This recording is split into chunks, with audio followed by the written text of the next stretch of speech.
Hello, everybody, and welcome to another 12 Days of the Comic Source episode. Excited to talk to you about a project from Dark Horse today. I have the creator, the writer, the artist, Eric Drooker, joining me. Eric, thanks for taking the time. Hey, thanks for having me, Jace. Yeah, so I was just blown away by this project. It's so heartfelt, it's so emotional, and it feels like a very personal story as well. So it's called Naked City, everybody. It's a full-length graphic novel, and I'll throw it over to you, Eric. Give everybody the elevator pitch. Let them know what the story's about. It's about these three bohemians living on the edge of the city, and all three of them are more or less asking the same question, which is it possible for an artist to survive in the 21st century? It's an open question. Yeah, I say this all the time. I mean, obviously you have to make a living, right? Like you have to put food on the table so you can eat. Yep. But so often to me, it seems like business decisions are antithetical to creative decisions. They're almost extreme opposites. Like what's best for the art is not what's going to make the most money, unfortunately, in the day and age that we live in. And so, this is a modern story, and you're telling it in a modern setting, but this is an age-old question in a lot of ways, right? That's right. It goes back at least 30,000 years now since we were drawing cartoons on the walls of caves. Yeah, and it's really amazing. You mentioned the three kind of characters in the book that are struggling to answer this question. It starts off with Isabel, who's kind of on her own. Her mother was undocumented. There was some issues there, and her father's sick, and she goes to the city to sort of make it, if you will, to be a singer-songwriter, and we revisit her at various times in her career. But again, it's a very personal story, and she has her ups and downs. So I wonder, you're a visual artist, a comic book artist, a writer. What was your way into Isabel? With her being, more of the musical type artist. How did you find her voice? Well, she's based on a couple of close friends of mine. Most of the characters are composite characters, and including myself. I mean, even Isabel is largely autobiographical. But she was also inspired by a girlfriend I had years ago who hitchhiked across the country with her dog, half Doberman, half German Shepherd. So she was okay on her own. Yeah. But she hitchhiked all the way across the country, arrived in Philadelphia, and took over a building in West Philly, was squatting a building, and then invited her friends in to help her fix it up.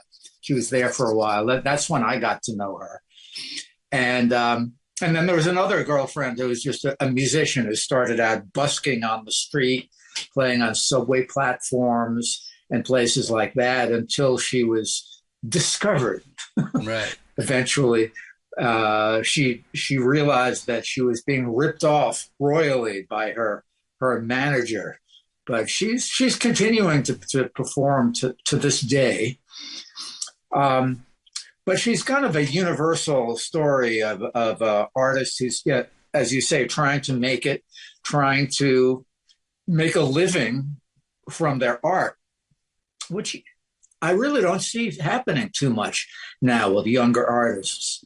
Nor would I recommend it now. I say, no, keep your day job. Right. Definitely hang on to that day job, because I know so many artists, brilliant writers and musicians, dancers, but very few of them are able to pay the rent and utilities, and not to mention food, from art sales or from what people are paying them to play their music. With Spotify and music streaming, that kind of did it for musicians.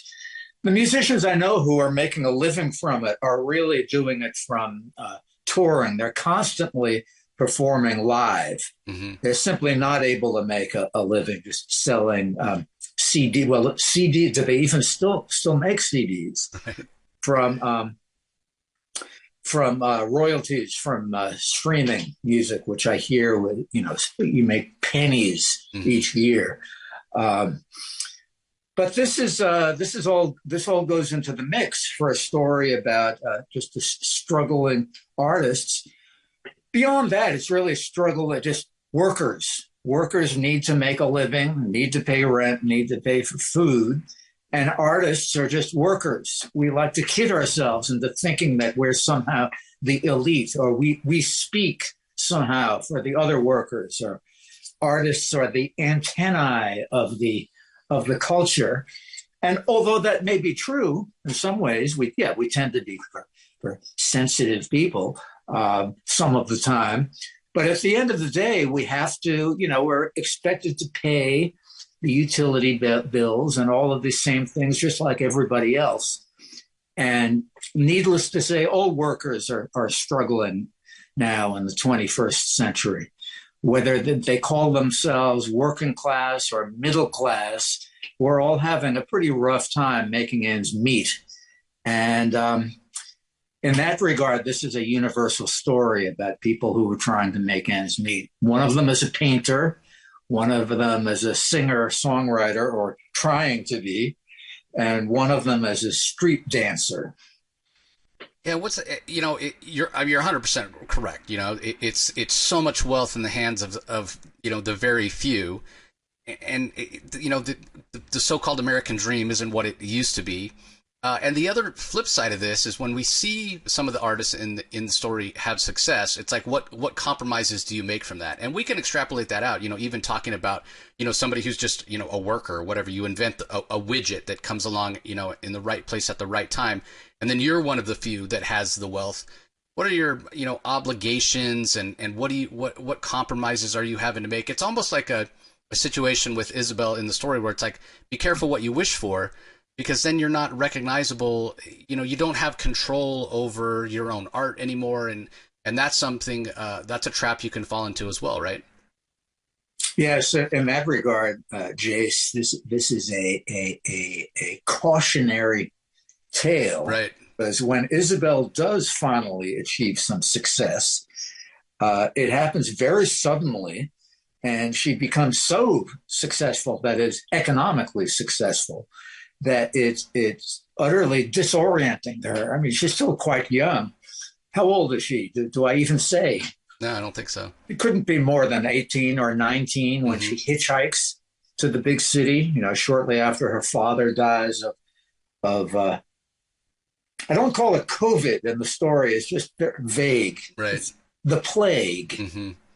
He gets sick. He has a really bad cough, has a high fever. And his boss tells him, hey, if you expect to keep your job, you better show up for work the next day. And then a few days later, he's gone. So there's nothing really left holding her there at home in Detroit. And she hitchhikes to the big city. And within a few months, she's discovered and becomes such a big time box office hit, playing at these increasingly larger concert venues, Radio City, and then bigger and bigger. And then she records an album, and then her second album comes out, and she's living on one of these high-rise buildings in Midtown Manhattan. You realize after a while she's all alone. She doesn't really have any contacts. She knows a few people, but she's so busy. She's being worked so hard by her manager that she doesn't really have time for a social life. And although she has so much money all of a sudden, it doesn't seem to. Not only isn't it making her happy, it doesn't even seem to help. It's not giving her any leisure time, and it's not helping her with the art. The artwork seems to be more and more prefab. All right. Again, that this manager who's kind of controlling her life after a while is deciding that what the music is going to sound like, and it's going to have more auto-tune in it and more drum machines in it. So it's sounding more and more generic.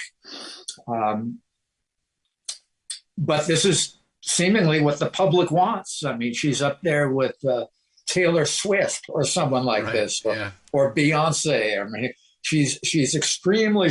No one's more successful than Isabel, and yet something seems to be missing. Something seems to have gone terribly wrong, but she can't really put her finger on what it is. I mean, she came to the big city and she's made it. Isn't this just what she always wanted? Right. She's definitely that cliche, the bird in the gilded cage. Which again, it goes back to what I was saying at the beginning. It's like the choices you have to make business wise to be successful are so antithetical to the art. Right, right. Not only aren't they one and the same, but they're almost opposites. Right. And we see, we could see examples of that with artists, even cartoonists or filmmakers who we know and love. And some of them who do such a brilliant job and become successful end up, in a way, becoming less creative or less experimental. Mm-hmm. They tend to stay in a certain groove. I mean, the obvious example in the comic world now is just all of these endless Marvel movies that are being cranked out, yep. where clearly they're not really taking any artistic risks. Mm-hmm. Creatively, they're really serving up variations on the same story that they already have told many, many times before, whether it's Spider-Man or Doctor Strange or what's the new one, Wicked, yeah. which has, they all have their brilliant moments, and there's no shortage of great directors and actors and all that. And yet they're kind of regurgitating the same story over and over again. They found a winning formula, and they're sticking with that. Yeah, I mean, we're certainly as far as Hollywood concerned, we're in the age of franchises where it's the familiar or sequels or prequels or, it's where's the original stuff. That's right. When you talk about the Marvel movies, they're going back and mining from the original stuff when people just wanted to tell a good story and they didn't care. But eventually they're going to mine that, and then where's the new stuff? So who's taking the risks? In your story, in Naked City, that's kind of a little bit of the plot line for the painter, right? Like he has a certain thing that he's known for, painting skylines, and it's when he kind of breaks out of that where he starts to get a little bit more success, but then the public tires of that and he's got to switch again.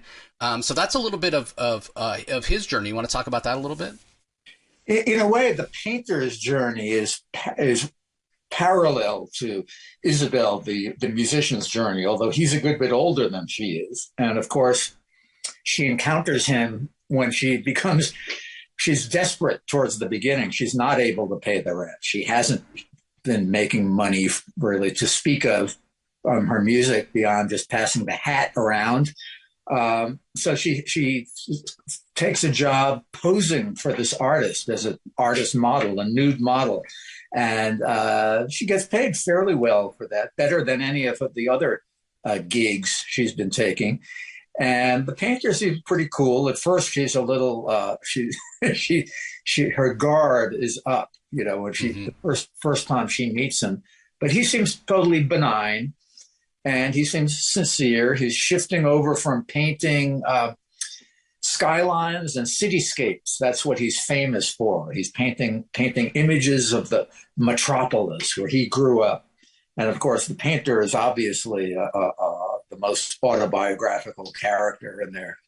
Even to this day, I still am doing a lot of paintings of the city. And I make most of my living is made from the New Yorker magazine, for heaven's sakes, which is usually images of New York City. Right, yeah.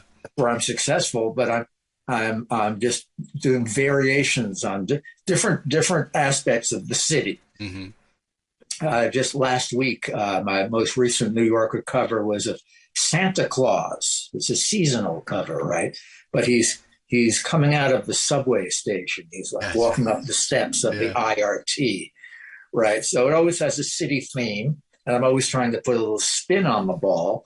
But in a way, these are variations on a theme, because this is where my bread is buttered, So in the story, the painter he's successful painting the city, images of the city. He has a feel for it.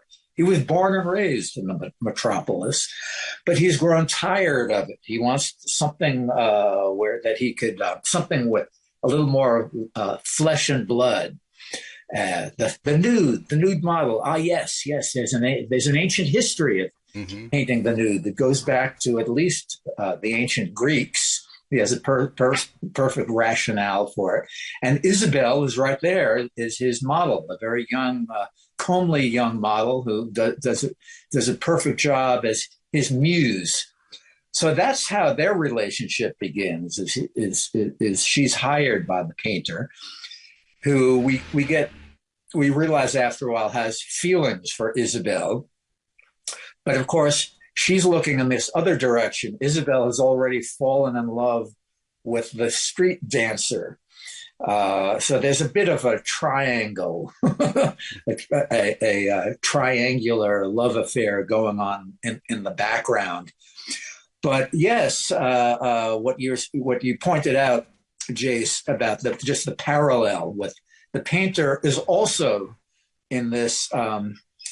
He finds himself in the situation where he's getting some success, some very rapid economic success, but he's then almost stuck in that. The dealer, his gallery dealer, expects him to keep cranking out the same image over and over again. The successful formula, right? And that's fine for a while, but then suddenly that shifts. Mysteriously, the public is no longer interested in paintings of naked ladies. That's passé. That's very 20th century or 19th century. And anyway, everybody's busy watching pornography these days. Anyhow, I guess that's the explanation why no one is willing to buy nude paintings, because the rise of porno. Then the other character, the street Alex, the street dancer, who's I think the only character in the story who seems to know how to have a good time, right? I think Alex is she's the only happy camper in the story, and it's not even clear if it is a she. Sometimes Alex is a he, a little bit like Crazy Cat, where sometimes it's Crazy is a he, sometimes it's a she. And you realize that that's almost irrelevant to the story. Alex is Alex, right? And Alex seems to be the only one who has a perspective on things, who understands that, hey, it's not actually really about money; it's about the dance itself. And the money, as long as you're chasing money, then they've got you.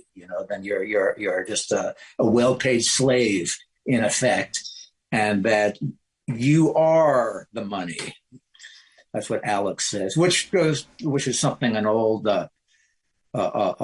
person I knew in New York, a street character, pointed out to me when I was young and desperate and trying to make a living as a street peddler.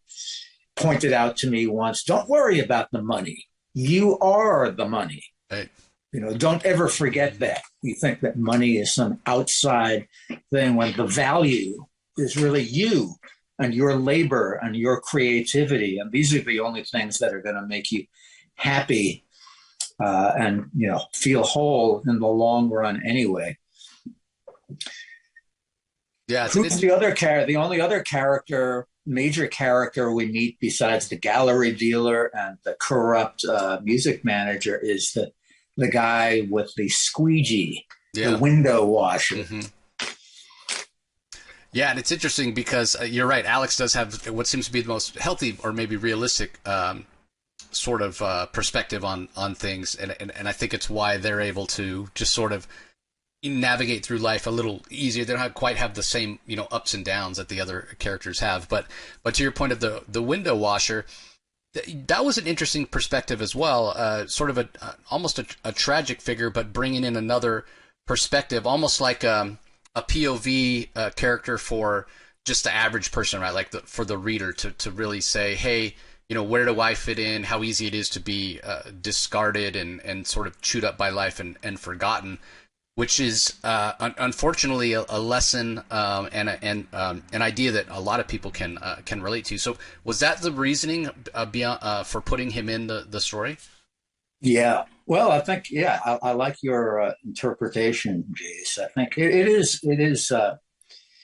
an example of someone who has been kind of through through the machine, Mm-hmm. the belly of the beast, and all that. And he's a good bit older. He's the oldest character, but he's learned these lessons. This whatever wisdom he has, the squeegee man, the window washer has. He learned the hard way. Mm-hmm. He learned from hard experience. Um, but he has a certain equanimity by the end. He realizes that even after he loses his job and loses his arm, right? You don't want to give too much of it away, but he loses one of his limbs. Mm-hmm. But even all of this is part of the story of being an artist and seeing life itself as an art form. He seems to understand that what would you say, that he's a survivor? He says he's an artist of survival. Mm-hmm. He calls himself at one point. He learns the hard way. His landlord taught him how to be an artist. And the painter gets annoyed when he hears this. What do you know about art? What do you mean your landlord taught you how to be an artist? He says, well, once I had my accident and I lost my arm, and I was no longer able to do my job, the gentleman fired me, or he evicted me from my home. And I found myself without a job and without an arm and without a place to live. And then he had to learn that this was that survival was going to take whatever creativity he had and whatever inspiration he had. That's what's going to carry him through at this point. And that's really the teaching that he has to offer by the end of the story, because all of the other characters are going through trials and tribulations, right? They're on these emotional roller coaster rides, each one of them kind of thinking that they're an individual. They have their ups and their downs. With Isabel, it's really the story of her success, the rise and the fall of a musician. And the painter, it's also the story of the rise and the fall, and then again the rise and the fall, and the roller coaster that he's on with his success, his economic success. By the end, we realize, the different artists realize, that success is really a subjective term that each artist needs to define for themselves. What that means. What does success mean for you? Are we simply talking about economic success? Are we talking about being famous? Are we, what are we talking about here? And it varies from person to person, doesn't it? Yeah, it certainly does. And I again, there's a lot that you can bring to this as a reader, everybody, your own life experiences. And for me, what I took from it in the end, which is a very powerful scene, and we're going to talk a little bit about the art here in a second. But for me, it was like, regardless of if you're an artist or you're an auto mechanic or you're a chef or whatever you do, to me, success is connection, right? Whether that's your family, your friends, we all got to get through this thing together. Mm-hmm. And to me, that was really where it came from. We don't want to give too much away, but I do just want to talk a little bit about kind of the art style, because it's this scene at the end where we see Isabel, and she's sort of at the end of her journey and looking for that connection. But what was so interesting to me was that the way that again, because I read it digitally from the advanced press copy that I got. But as you're going through, and you can't really see this as well as you'd be able to see it in the book, but as you're going through and you can see, Isabel in the storm, it's almost a motion comic here, Eric, which really, you see her in the storm, moving along, and looking for that connection, and is she going to make it? And I'm not going to show the last scene because I don't want to ruin it here. But it gives everybody that's watching, hopefully you're joining us on YouTube here, and if audio only, I'm sorry if you're listening to the podcast. Well, thanks for joining us, but go to YouTube and take a look at these amazing images. But talk to us a little bit about the process here, Eric, because what's so powerful to me about these images, there's no words, there's no dialogue necessary. But this is powerful storytelling as we're seeing the struggle. In a way, Isabel's entire journey throughout the entire graphic novel is sort of encapsulated in this. And then we get to that end, again, that we're going to keep secret. Everybody go and check it out yourself. But talk a little bit about your process and how you set this up in terms of, hey, this is, the story that I want to tell. Again, starting with this beautiful image of the bench that she's staring at that's empty. And then we just see the storm come up, and she's fighting against it, and the struggle. So yes, well, in lieu of words, by these final pages, I decided that any words would be superfluous and more powerful if it was just pantomime. So it's really all in the body language and in the gesture from frame to frame. We just see what she's going through, this metaphor of the storm. She's in this blizzard, and is she going to survive? Is she going to make it? She gets blown over. She's spinning around. She's utterly disoriented here in the park. It's actually Tompkins Square Park in the East Village, which is the neighborhood I grew up in. So I made sure that Tompkins Square Park played a prominent role as a venue in the story. We passed through the park in the middle of the story on a bright spring day, and then in the very end, she winds up on the Lower East Side here in the snowstorm. But the final chapter is really silent. Originally, I had a few word balloons, but I thought, no, it's far more powerful if it's just the body language. Of course, this means that the drawing has to be that much more concrete, and the storytelling has to be really concise. But this is something that I had done in the past. But the first couple of graphic novels I did over the years were purely graphic. They didn't have any words at all. Flood, which came out a couple of decades ago, and then Blood Song was also a kind of a silent ballad. And when I began with this Naked City story, it was going to be another one of these wordless, almost silent movies. I always loved Charlie Chaplin and Keaton, and these old Fritz Lang films are so powerful. Then I decided, I've really explored this to the hilt, and I like to have these different characters with each one with a different dialect. With the dialogue is something that's hard to fake dialogue if you're not using any words at all. So this really has the best of both worlds, where most of the book is more of a traditional comic, where I'm using all the vocabulary of word balloons, and thought bubbles, and captions, sound effects. But towards the end, all of that drops away, and we're just purely visual, and we're just following her, Isabel, on her journey.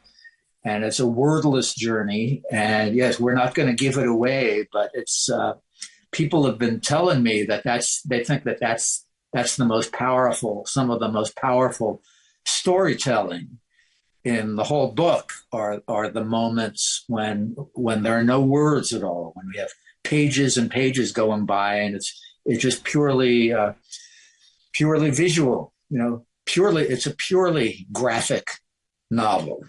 There's no verbal language, no word balloons, no captions. It's all stripped down to just the picture, just the graphic storytelling, which is ancient, isn't it? After all, we were drawing pictures on the walls of caves 40,000 years ago without using any words. Mm-hmm. because we hadn't invented the alphabet. You know, all of writing is just in the last 3 or 4 minutes. But we've been drawing pictures and telling picture stories for tens of thousands of years now. So that's another theme in the story, is going back in time, and the painter feels he feels like he's going back to his roots by painting pictures on the walls of the subway. Right. Yeah. It's like returning to the Paleolithic era. And instead of Cro-Magnon or Neanderthals to worry about, he's got these subway police who come after him in a very Neanderthal fashion. But I'm balancing out there's comedy and tragedy. The publisher, Dark Horse, is certainly marketing it as a comedy. This is a graphic comedy, and it is. I wanted to tell a humorous story. We're living in such tragic times. I didn't want to be adding to telling another bleak tale. But the painter is really the comic relief. He's what makes it a comedy. Isabel's journey is a good bit more serious and more, I suppose, more grounded in reality.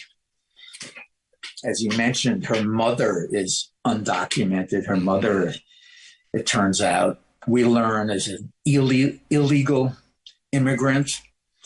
So that's one of the other questions that the book asks, is what does that even mean, to be legal? Who's legal? How is it possible to be legal or illegal? What are these words even mean? Illegal Mexican, California used to be, Mexico, Texas, yeah. All of these conservative parts of the country used to be part of Mexico, and suddenly it's flipped, where the aliens are the original inhabitants. Yeah, it's crazy. It's crazy. Some of this, I think, I realized as a child watching shows like Lost in Space on TV. As a kid, I'll never forget how they're going to these different planets. They'll land on some foreign planet, and some local inhabitant will come out and confront them from behind a rock, and they'll just blast them away. Look out, it's an alien. Right. And they'll whip out their ray gun and blast them away.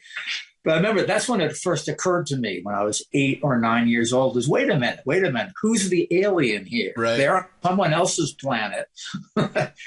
So some of these things are these, I'm continuing to work through certain themes that I started out playing with as a child, drawing pictures and doing comics when I was 8, 9, 10, 11 years old, and just being a product myself of American media, growing up watching Bugs Bunny, and all of these things have gone into the mix.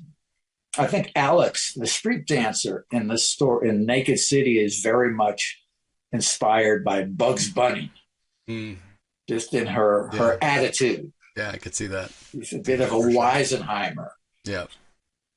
And, I think that you mentioned people responding to the final scene here with where it's all graphic and what have you, and I think going even beyond that, it's just a silhouette. So I think as a reader, it's really easy to put yourself in that situation. And you talk about it as a comedy and at times more serious.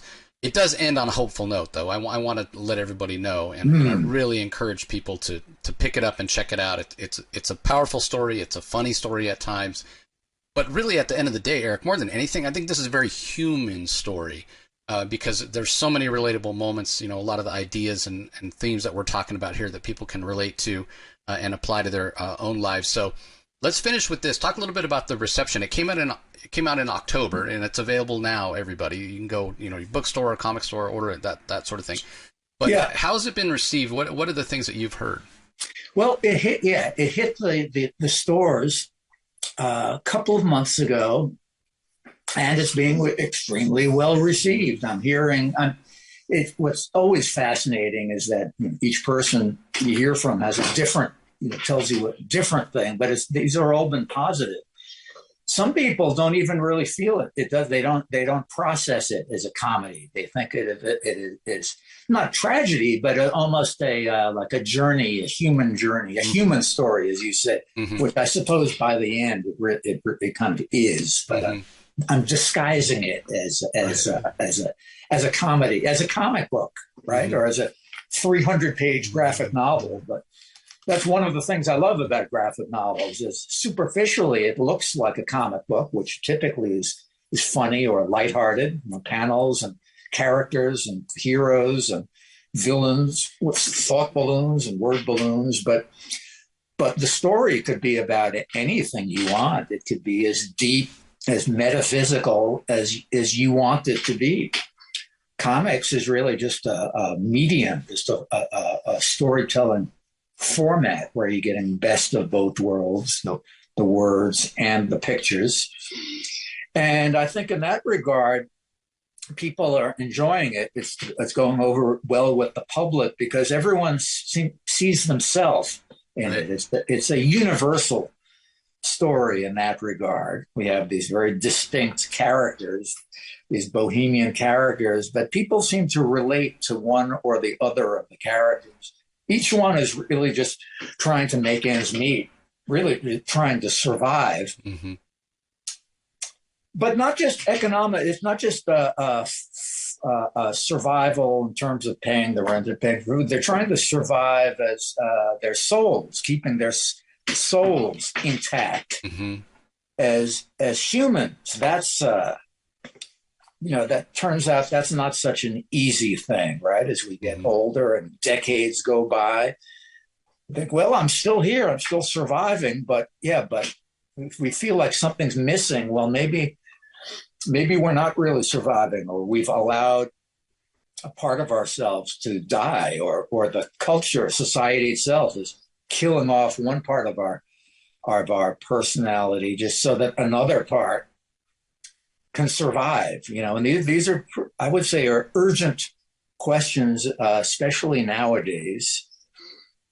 And I think for people who are, we're in a kind of a frightening period, a turning point in history, and yet this story has had kind of a long view, and it shows how, yes, but there have been many, many other frightening, dangerous moments in history.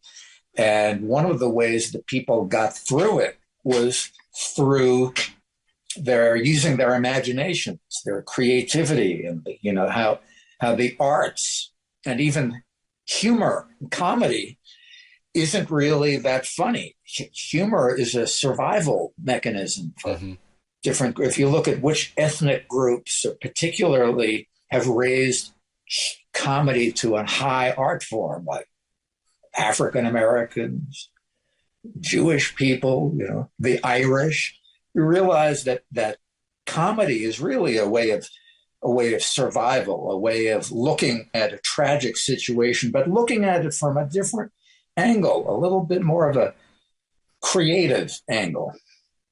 Yeah, it's a fascinating point. You're not wrong. So, Eric, well, I love the graphic novel. I highly recommend it. Everybody go and check it out.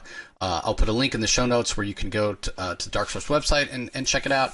And if anybody wants to follow your work, Eric, do you have a presence online? Whether website? I do. Well, media? Mainly if you go to my website, Drooker.com, you could see I got a lot of sneak previews of Naked City. We could see what the art looks like. I think I put the first 5 or 6 pages up there. But you could also see all of the New Yorker covers I've done through the years. I just did the number 41 last week down of the subway station.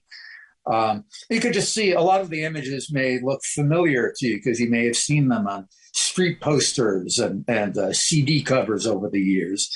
So that would be the best place to look is just my website, my last name, Drooker, with a D, Drooker.